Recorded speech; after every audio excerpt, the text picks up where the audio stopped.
Hey, what's up, guys? Houston here. Someone asked the question, should Navy Federal business account be my primary bank account? My answer to that is no, all right? And I know that some of you all may be scratching your heads because when you open up your business account, you went to Navy Federal, they gave you a credit card, they gave you a loan, but here's the thing about it. With Navy Federal, all right, here's the problem.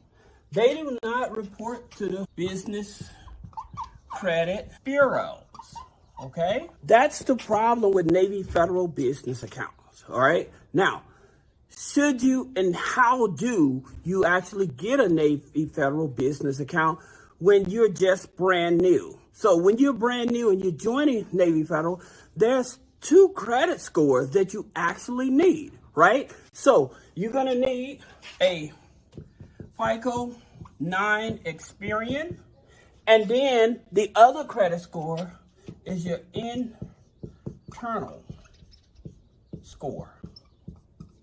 So you're going to need 2 scores in order to get qualified. Now, here's the thing about it. When you first join Navy Federal, all right, one of the biggest things that will automatically get you denied where they would not open up your business checking account is because you may be doing a high risk type of business.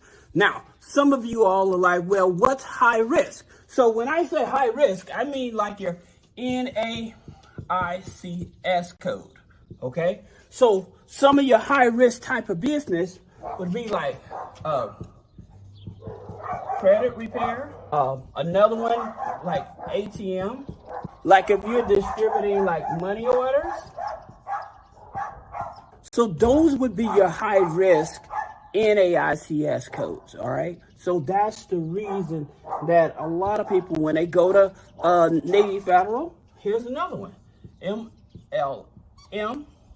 you have a restaurant. So you have MLMs, you have restaurants. So those are high risk, okay? Now, some people say, well, I did consulting. Let me tell you something. This consulting thing here, with Navy Federal, they are very picky. I've had attorneys get denied because they had put in that they're doing legal consulting, and they denied them. All right, so you have to be very careful with this term because I know a lot of people around the internet and stuff saying, "Oh, here's a consulting NAICS code. This is a low risk NAICS code." Usually with a lot of financial institutions, when you're talking about consulting, that means that you're living out of a briefcase type of situation. And so they look at that as high risk. All right. So the problem with that, with some of these, is that when you're getting into like real estate or something like that, which is also a high risk, a lot of these institutions look at you as if you're gambling with their money, day trading, like you're gambling with their money, okay? So you have to step away from those.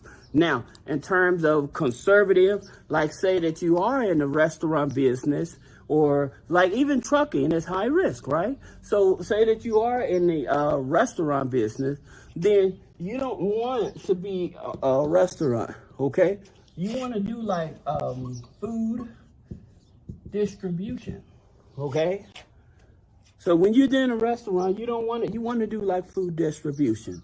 When you're in trucking, you want to do like a courier service. You want to do something that's more safe, so that way that they're aware. Okay, this is the type of business or whatever. It's not long haul trucking, because when you put down trucking, again, you're going to go into the high risk. All right. So that's one of the things about it. Now, in terms of when you go to Navy Federal, in terms of going back to talking about these here credit scores, the average credit score when opening up a business bank account with Navy Federal is usually about a 680, okay?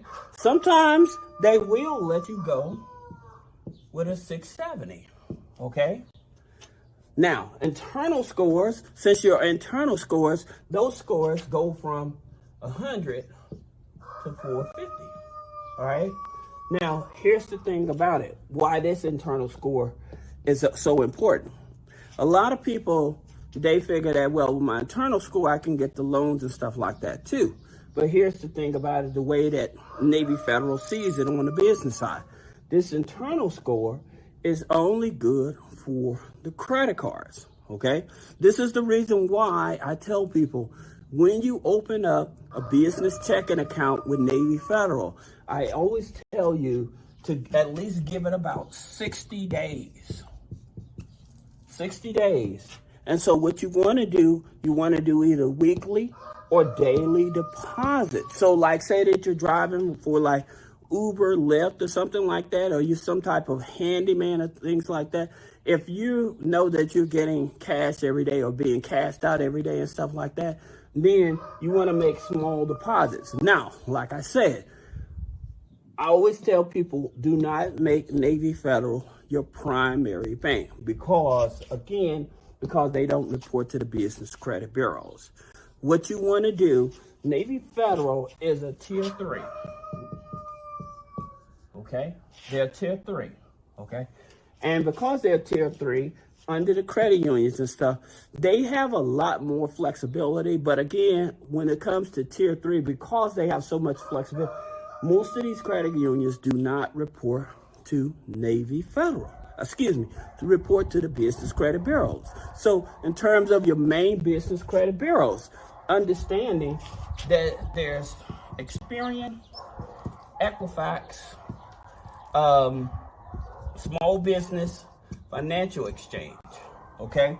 Then this information is picked up with D and B, all right? So many people are focusing on Dun & Bradstreet. It's because of their paydex, right? It's not your main focus. When you're trying to get business credit funding, this should not be your main focus, all right? The main focus should be with financial institutions that report to these. Equifax, Experian, Small Business Financial Exchange. So the top 3, we always talk about them, would be Capital One, Citi, and Chase, right? So those are your top 3. Now, some of you all may have Bluevine. Bluevine as a business checking account is not relevant. The reason is because if you don't actually have a product other than that checking account with them, they're not going to report to the business credit bureaus, and most of the time it's usually with Dun & Bradstreet. So that's the reason I tell you, you don't need Bluevine. Now, going back to Navy Federal business account, usually they would start you out with maybe a $15,000 credit card, okay? And then they may give you also a $10,000 loan, usually about $25,000. This is why everybody gets so excited, because you can have this no revenue. So you don't have to have any revenue in the business in order to get this. So that's the good part about it. The challenge is in terms of, do you even get through the door to even open up a checking account with them? Here's another thing you have to know. Like I said, because they don't report to the business credit bureaus, I always tell you, you should have 3 institutions, okay? So this here, Capital One, Citibank, Chase, those are your tier 1, okay? Then, these are your tier 1. Then your tier 2, so your tier 2 lenders is what I always tell people to start with, which is your community banks and regional banks, right? So that would be like PNC, okay? Then you would have BMO, you would have Regions, okay? Those are some of your tier 2 lenders. And I always say the reason you want to start with them is because, granted, you need to open up a business checking account with your tier 1s, but your main transactions for starting out to get business credit cards and stuff would be your tier 2 and your tier 3. So I would start with a tier 3 for as my funding, and then go to my tier 2. And then once those start reporting and stuff, then go back to my tier 1. The reason is that you don't want to start with your tier one is because if you have a short-term relationship and you don't have a lot of deposits with them, they're usually going to give you small dollar amounts, okay, less than 10,000. So that's the reason I tell you, all right? Now, if you have any other questions about business credit funding, personal credit funding, removing negative items off the credit, click the link in the description. Schedule a one-on-one consultation. Thank you.